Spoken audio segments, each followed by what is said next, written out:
గత కొంతకాలంగా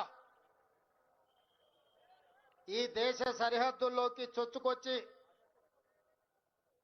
భారతీయ పౌరులను పాకిస్తాన్ ప్రోత్సహించిన ఉగ్రవాదులు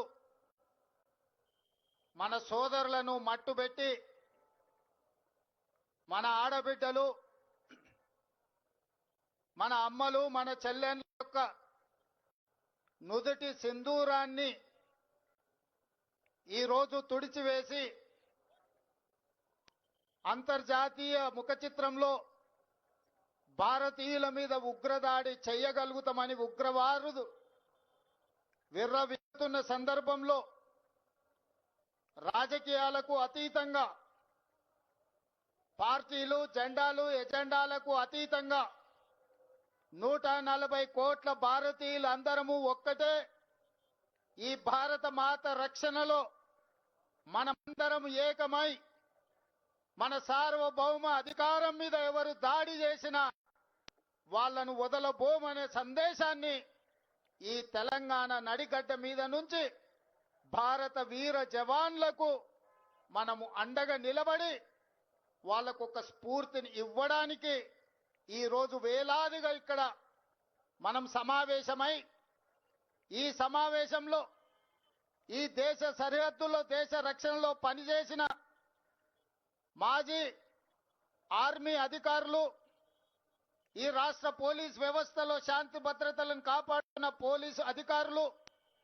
ఈ రాష్ట్రాన్ని నడిపిస్తున్న సచివాలయ ఉద్యోగులు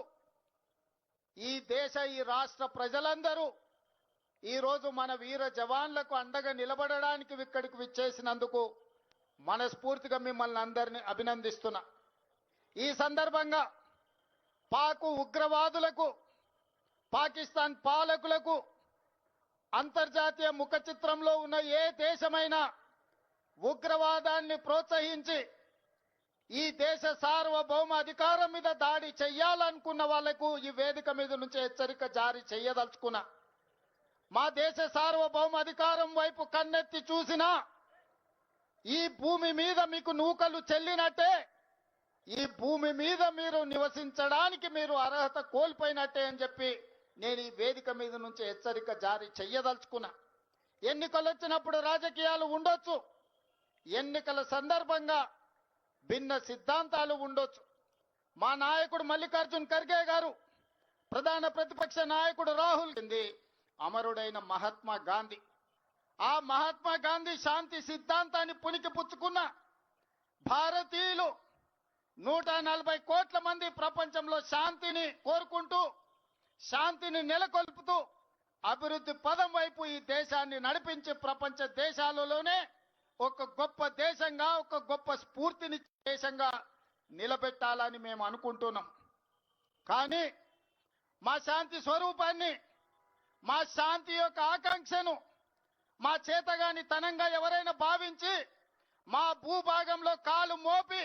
మా ఆడబిడ్డల నుదుటి సింధూరాన్ని తుడిచివేయాలనుకుంటే ఆపరేషన్ సింధూరే మీకు సమాధానం.